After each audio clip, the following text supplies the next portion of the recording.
Hello, everyone, and welcome in once again to another episode of the Locked On Utah Hockey Club podcast. I'm Tom Callahan, joined by Robyn Leonio, and today we are going to talk about, well, catching up a little bit for Robyn and I. We're back, by the way. Thank you. We appreciate you being patient, waiting for us to get back. But the Rookie Faceoff tournament in Los Angeles this weekend, we got our first look at the rookies and those really sharp UHC jerseys. Plus, Utah has announced its television broadcast crew for the year. We're going to talk about that as well. All that and more coming your way in just a moment. Stay tuned. It's time for the Locked On Utah Hockey Club podcast.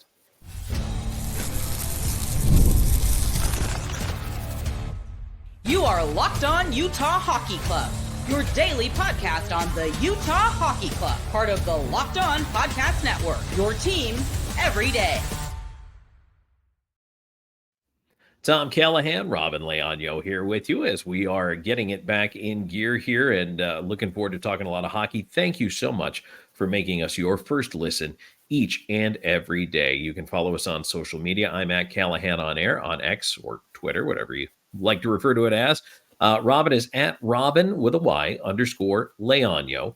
And Robyn, you know what? We have a couple of messages of sorrow and longing. We've been gone for a little bit here, and folks missed us. And I know we had some personal things both of us were kind of dealing with at the same time. But I think we're ready to kind of try to get back to talking some hockey here. And the season's creeping up on us. Hey, you know what? Like, it was unfortunate. We both had those had that happen at the same time. But you know what?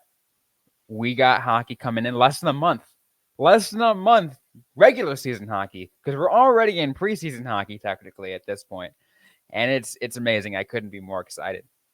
It's a little crazy. I looked at the highlights from this Rookie Faceoff tournament in LA, and even just looking at the social media footage, seeing the jerseys, seeing the players in the jerseys, you get a little bit of the goosebumps, right? You get the tingle. The tingle is there. This team is real. They are tangible. You can touch it. You can see it. You'll certainly be able to smell it if you're close enough. We're getting there, and it's crazy the whirlwind that has taken place to get this team where they are right now on the ice and getting ready to host training camp here.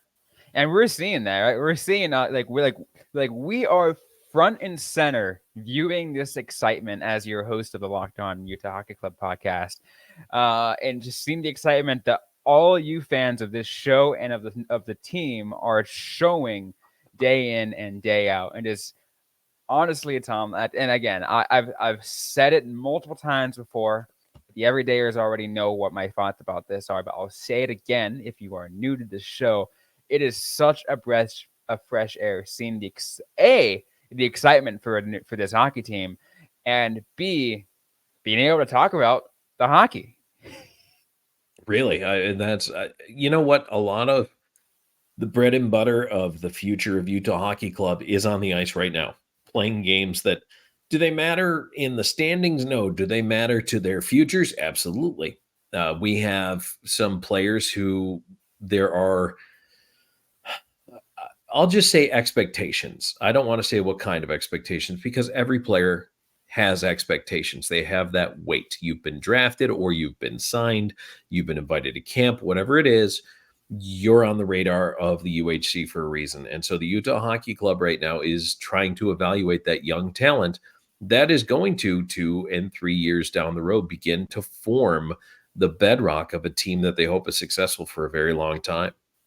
And that's, I think, one of the biggest things why these rookie face-offs or, rookie showcases, whatever it is called, depending on where you are in the NHL, what team is the one that's hosting it in certain areas. That's why a lot of these things happen, right? That's why that's why these hosts and they take care of stuff like that. So the GM, so someone like Bill Armstrong, as well as the director of scouting too. And so for Utah and Plandowski, in taking a look at, where these guys are, where these young prospects are in their development going into preseason. So it really gets that kickstart. It's like, okay, where are you right now? What are some things I want to see in training camp for you to really work towards a spot on potentially the opening night roster. That's the other thing that we haven't talked a lot about, because we, and I think rightly so, believe that a lot of this roster is already built. What's Yeah. going to happen in the regular season. However, when it comes to rookies, keep in mind these are players of all ages. There's going to be a couple of really young draftees that are out there, 18, 19, 20-year-olds. Then players can still be a prospect at 22, 23, depending on where you are in your development curve. Now, I think the purpose of the tournament here is to take a look, obviously, at the much younger crop, that aforementioned Yeah. 18, 19, 20-year-olds. But there's also the need to take a look at players who are still prospects that might be a little bit past that 20 into the early 20s, mid 20s. And don't forget, some players who come out of American college or even Canadian college sometimes, which is a little bit more rare route, but those players can be already into their almost mid 20s by the time they really start to hit the radar, especially if they're a late bloomer. So that's more an exception than the rule. But the importance of getting on the ice right now, Robyn, is huge. And you know what else is cool? You love the trivia questions. I love the trivia questions. We Yeah. now have answers to a couple of Utah Hockey Club trivia questions. Yeah, absolutely. I feel like the first question I feel like is going to be the most fun question to ask, and a great little tidbit of information that you guys can share with all your friends.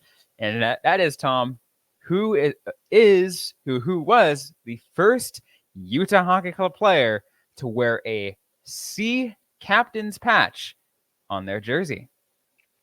And I think, you know what? I don't know if I consider this a surprise or not, but it was pretty cool. We had to switch from missiles to guns. They were too close, and Maverick got the call. Maverick Lamoureux got the call to wear the C on the jersey in the first game. Congratulations, by the way, to Maverick for that honor, which it absolutely is.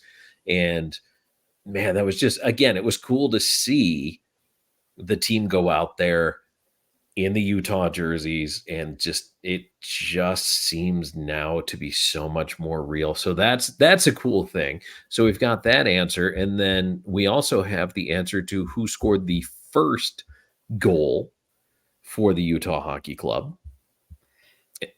Go ahead. Sorry. No, go ahead. I was gonna. So the first goal scored by the Utah, and now I've lost my place on it. Let's see. Peter Repchik, first goal for Utah Hockey Club, tied the game. Unfortunately, Utah 1-1 in the tournament. They lost to Robyn's beloved San Jose Sharks. Repchik scored. Allard scored. As a matter of fact, Owen Allard actually had a nice little tournament, scored a game winner in overtime in game number 2, where they beat the Kings in OT 4-3. So that was pretty cool. That's a nice little tournament, nice little splash to make right there. Yeah, and and again, and especially when you're going in a tournament against players and a team, like against other teams who you're familiar with, and some of them are at least. If you're like, at least the organization is familiar with. It's a little friendly tournament between the Utah, Vegas, Los Angeles, Anaheim, San Jose, like all that little group there in the Southwest. They kind of get to know each other that well.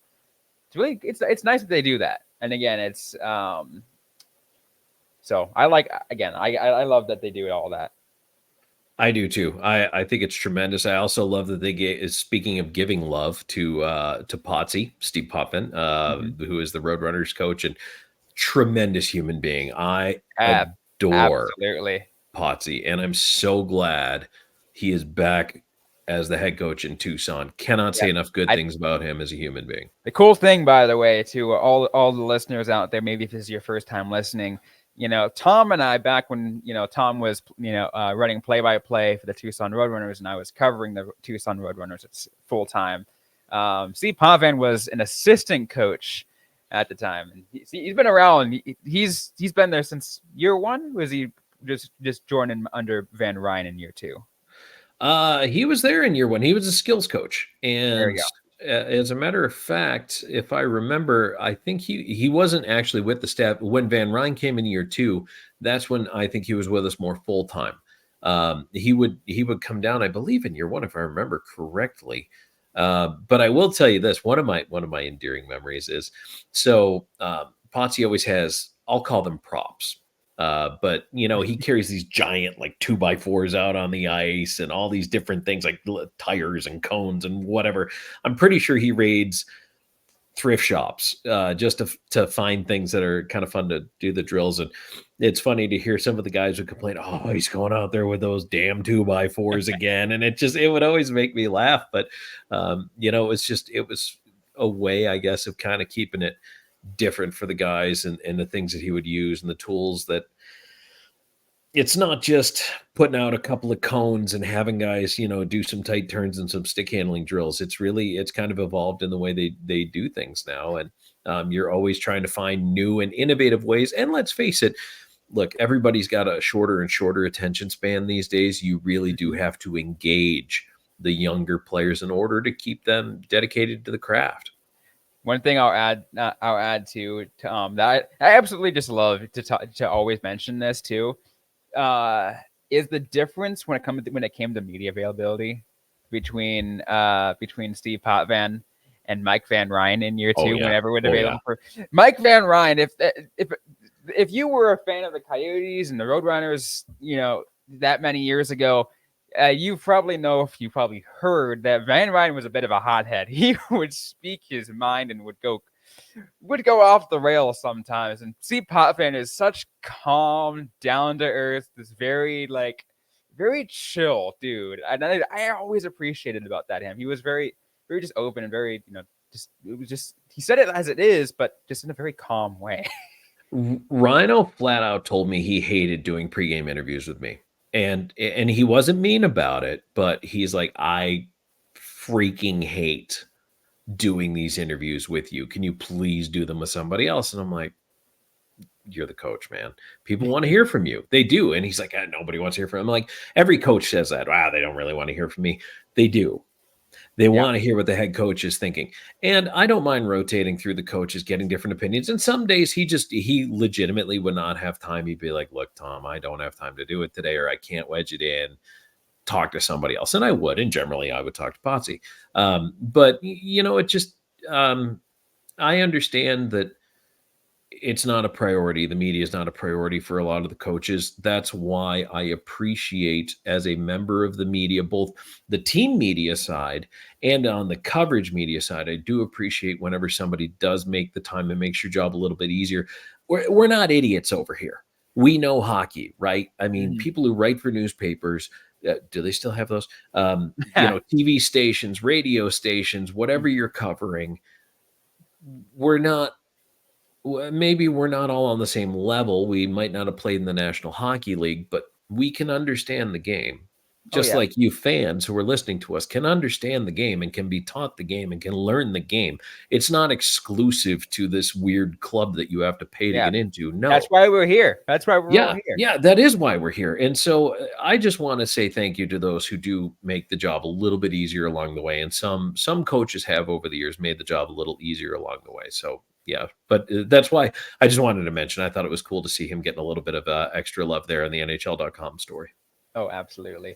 We're going to definitely keep things going, Tom. We're going to talk a little more about the Utah Hockey Club jerseys and also get to some broadcast team talk, the television broadcast team being announced. We're going to get to all that, though, right after this. And today's episode is brought to you by FanDuel. You've heard us talk a lot about FanDuel, America's #1 sportsbook. Well, we have something a little different for you. Now and through September 22nd, all FanDuel customers can bet $5 and get a 3-week free trial of NFL Sunday Ticket from YouTube and YouTube TV. Then, with a YouTube TV base plan, you'll be able to watch every single regular season Sunday afternoon out-of-market game. All you need is a Google account and a current form of payment, and you can cancel at any time. Just visit FanDuel.com to download America's #1 sportsbook.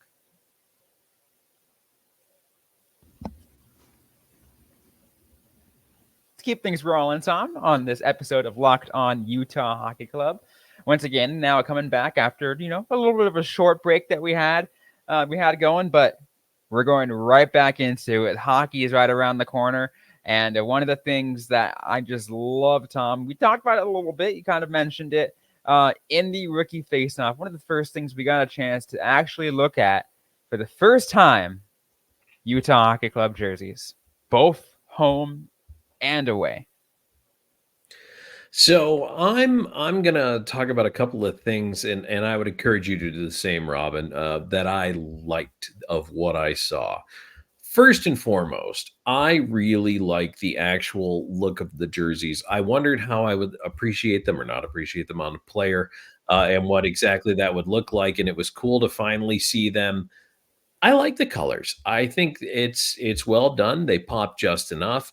I like that the secondary patch, the state of Utah, is on the helmet as a helmet sticker for the Utah Hockey Club. And honestly, I mean, it looks pretty put together. The black jerseys, I think, look good. They look solid. I think, honestly, this team has a very good and simple, not overdone aesthetic. And I really like the way things look. I think they've done a smart job not trying to overdo it. And that's another thing that I think is huge. But also the other cool thing, we talked about this before when they unveiled this logo, but to have the shoulder patch of the inaugural season logo gives it a little bit different shape, a little different look. I really like that. I think it's cool. So yeah, I think they've done a nice job. They didn't try to overstripe the jerseys. They didn't try to go nuts on the body. And I think they did a great job. And again, there's something to be said about, that keeping it simple, right? To keep things simple, especially for this, because it's just Utah Hockey Club. There's nothing crazy. And even then, you don't want to go even too much crazy, because then it's absolutely outlandish. With the exception of, I have my opinions on the now old Coyotes Kachina jerseys, which I loved. But that was its own special thing. That one lived in its own universe of good. But you don't want to go overcomplicated. And I feel like that's what Utah did right. Looking at how simple it was, and you talked about the colors, it looked so good. I love the black as that primary jersey color that makes the white and that sky blue, that light blue, just pop incredibly amount. It just looks like that contrast. It just makes me want more of it. And it was interesting. I know the lighting is not always the best in those arenas. It almost looked like a navy blue black in some of the social media footage and some of the stuff the team put out, which I don't mind either. I love that it's. You might have heard people describe a color as so black that it's blue. I think that's how that jersey looked to me. It was so black that it was blue, and I loved it. Even if they would have went dark navy with the light blue and the white, it would have been cool. But it looks good. It looks put together.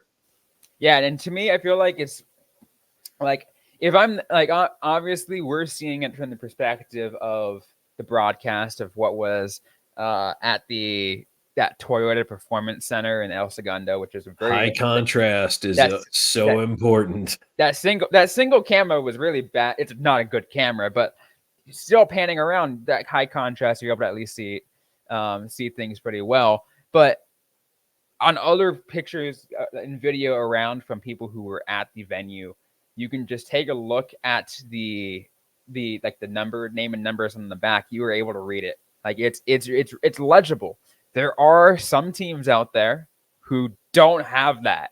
And I am like, I have been to games, Tom, in which I'm like, I'm getting eye strain trying to read the number. I'm like, wait, this is not the case. It's much easier to read. And there have even been NHL teams that have violated this, especially in that weird and wacky period we called the 90s. Yeah. Yeah. The Colorado Avalanche numbers used to be miserable. Even for me, and I mean, we're talking late 2000s, early 2010s, those weird Yeti-esque numbers sometimes were hard to read. And I couldn't tell the difference between some of the numbers, and sometimes you misidentify a guy because of it. And the other thing I just want to point out, the Tampa Bay Lightning when they first came into the NHL as an expansion team, they tried for a couple of, well, they did for a couple of years. Every year they had a new font. So new font on the nameplate, new font for the numbers. And they did it for a couple of years. Every year they changed it up. So I guess if you have a jersey from that specific year, it's an easy way to identify when it came from, but it was just the weirdest thing. So I appreciate teams that have gone to, I mean, really just the block, lettering, numbering makes my life easier. And, you know, maybe some fans. Look, jerseys can have cool details up close, and I think that's why you buy them as a fan, right? You like to see what's inside the collar. You like to see the cool little stuff, like Vegas has so many little Easter eggs in their jerseys. Those are neat to see when you buy the jersey. But as far as the actual presentation on TV or in the stands, you're not really going to see that. Of course. One of the things that I as an example of another team, this was an alternate jersey, mind you, that I absolutely loved, and I'm gonna bring in my childhood team as the example in the San Jose Sharks. If you remember when they released the mid 2010s, there's what they called the stealth mode jersey. In the black of the lower stripe, just that very lower stripe, looked black like the rest of the jersey was, but it had the silicon chip design to it, you know, as an ode to San Jose being the capital of Silicon Valley. It had that put in there. Plus, it had it just a blackout of the fin on the shoulder. It just looked great, right? But also kept it simple. You didn't want to go completely, overdo it on it. I think that little subtle stuff like that is cool. I really enjoy that. So anytime you can see stuff like that, like Nashville, there are guitar strings in the numbers, inside the collars, piano keys, just little cool things like that. I mentioned Vegas earlier. If you ever get a chance to look up close at the gold, like striping, there's actually like leaf work in that is very subtle. I like that stuff. I didn't see any of that in the Utah setup with the. I mean, they're doing the exact opposite. They're keeping it simple. And look, maybe when they become the Utah Yeti, Utah Outlaws, Utah Snowballs, Utah Ice Storm, whatever they're going to become, then we will see that they will end up with some cool little intricacies and details in there. But again, hey, Utah Hockey Club, if you have that merch, you are in the year one club, and that's a cool thing all by itself. Yeah. Which, by the way, it's interesting, hearing that, I've actually had some fans tell me that they're actually waiting until the real team name comes out before they buy a jersey, which jerseys ain't cheap, man. I respect that decision. Yes. But I will say this. If you're one of the ones that does get a Utah Hockey Club jersey, like that just shows that I was here since year one kind of thing. Right. Look at this. This is amazing. Yes, I agree.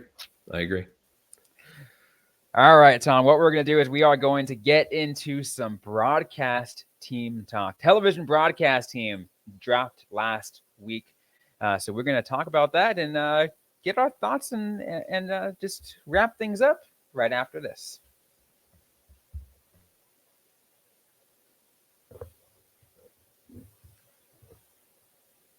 I just want to thank everyone once again for making Locked On Utah Hockey Club your first listen. Just a reminder, just be sure to check out Locked On NHL.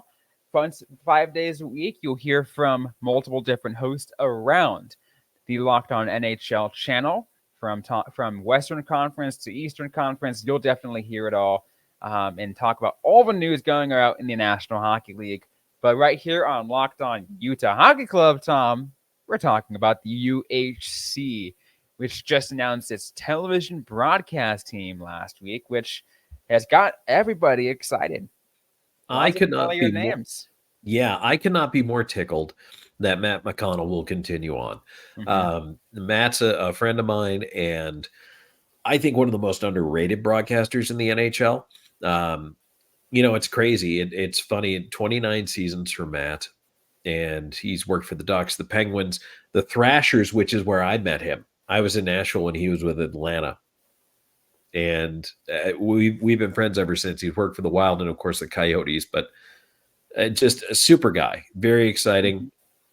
and 13 seasons with the Coyotes, two-time Emmy winner, and I apologize for my allergy sniffles.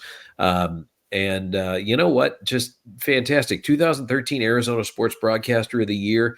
Utah fans, you are getting a beauty. He is fantastic. I love Matt McConnell. Great choice. Matt McConnell, a fantastic choice. And that's just one of the multiple individuals who got named to this team. One of the ones I want to add on here as I'm trying to load up the entire. I'll give you the list while you're loading. Dominic Moore has been named as the on-air broadcast analyst, former player, over 1,000 NHL games. Nick Olczyk, who is joined to me through the Indianapolis Fuel of the ECHL. So we are alumni both of that team. And was in Seattle, where his dad, Ed, also an analyst, and worked as the TV color analyst here and there with those. Kim Becker has been named the studio host, former competitive figure skater, and actually worked for Disney on Ice. So that's also very cool. And University of Arizona football. How about that? That's pretty cool. And Yeah. Merrifield, rinkside reporter. And so she's worked as a sideline and pregame host for Bally Sports, one of the RSNs out of Dallas, covering the Stars, Rangers, and Mavericks. So a pretty stout staff. And of course, all the games are going to be on Utah 16, which is KUPX TV, Channel 16, the official TV home of the Utah Hockey Club. So, Robyn, I hope I gave you enough time. Oh yeah, absolutely. No, I was actually, what I was trying to bring up was what you were just discussing right there, and I think that's just a phenomenal squad right there. And again, it's just so much. Like everyone's got their stacked resumes on there. Kim Becker, by the way, I want to say I actually met Kim Becker when she was with U of A program, and I was still working for U of A's flagship radio station. So we kind of had a little bit of a, mutual connection there. What's funny is at the time she was actually a Locked On host for, Locked On Game to Game. If anyone that's been around Locked On NHL for a long time knows that she was a part of that for a little bit. So she's been around, and again, I met her in person, really nice person. So a very well-deserved new title for her. And I'm looking forward to, I will say, Dominic Moore. I think anybody who's played over 1,000 games in the NHL, and Moore's been around, played for some different franchises. I really am looking forward to hearing what Moore brings to the table as far as the analyst role goes. So I think that there's just a situational awareness that comes as an analyst. And, Matt McConnell was very good at bringing, I think, the best out of Tyson Nash. Tyson grew into something really big to the Arizona hockey fans. And I think that Dominic Moore is going to do the same thing. I think Dominic Moore will grow alongside Matt McConnell into something really big for Utah fans. And of course, and also mentioning in Nick Olczyk, you mentioned it already, and and in that familial name, everyone knows Eddie Olczyk. Got to keep it in the family. Very good, very well known name. If you've been a hockey fan for as long as the Olczyk family, and Nick Olczyk makes a name for himself too. Doesn't just carry off the family coattails. He's got that phenomenal. He's going to be in the studio alongside Kim Becker, and has been and really does a great job knows how to do a good job, having done it with Seattle for 2 years already. Yes. And the other cool thing about all of this is that SEG Media is producing all of the games that are non-national, and they're televising them for free over the air regionally. Fans will have a chance to watch these games. All you need are bunny ears. You'll be able to pull them in. You don't need any crazy subscription. You don't need cable. You can watch the games. And I think that is so important to growing the game. I'm so glad that we're going back to this, Tom, kind of going away from the RSNs and going to this when we're getting a chance to see The back to just like direct to consumer or just over the air, because its ability to actually get more eyes and more views, because not everyone has access to cable television. Not everyone has access to these crazy additional sports packages, because people just don't do that anymore. They're just cutting the cord, and they don't want to add all that extra stuff. So yeah, sure, you might have your YouTube TV now or your Hulu Live TV, and your channel might not include that. But hey, like you said, if you have the bunny ears, it's free. That's the other crazy thing too, is with the collapse of the RSNs, we have really seen a change in the broadcast landscape here in the last couple of years, as some teams, including the former Arizona Coyotes, struggled to keep their presence on television. And so it was the same thing for the Diamondbacks and any other team that was affected by the Bally's bankruptcy. It used to be a huge thing. And of course, cable grew and grew and grew to the point where everybody spun off into streaming. Now, if you have 5 different streaming packages, it costs just as much, if not more, than cable. Yep. We're all chasing different, competing streaming services, but to take the pay element out of it and just allow people to be fans is huge. And so I commend the Utah Hockey Club for pursuing that path and for making the games available over the air. I think it's fantastic. Now, I will say this: there are a few Utah Hockey Club fans out there who have voiced their concerns, where they said that they live kind of right outside the scope of where the antenna would be able to reach the broadcast, and they can't reach it that way. And they don't have, and their television provider doesn't have that channel. Look, that's going to happen. And my hope, Tom, is that gets addressed. And again, maybe I'm sure hoping there is a true direct to consumer. I mean, it would be probably a streaming package, but at the very least, a direct to get access to it if you live within, at least hey, you can be able to watch Utah Hockey Club games if you and be able to watch the games all the time if you're in Utah. Otherwise, it's like ESPN Plus if you're out of market. See, and that's what I was going to say, is ESPN Plus is still going to carry the NHL streaming package. I would believe, or at least I would think, that if you are not in the broadcast coverage area, you shouldn't be blacked out of ESPN Plus. Now, I know that baseball is a bad comparison, because baseball's blackout rules are ridiculous. Right. They're horrible. The NHL is a little more reasonable. However, there can still be some overlapping coverage areas where, if you can't quite get it over the air, I hope the NHL decides to err on the side of caution and make that available to the fans who are close but not quite in range. Yeah. I'm curious to see exactly, let's say you live in St. George and you want to be a UHC fan. Because in all technicality, it's been, St. George has been Golden Knights territory. Right. But it's in the state of Utah.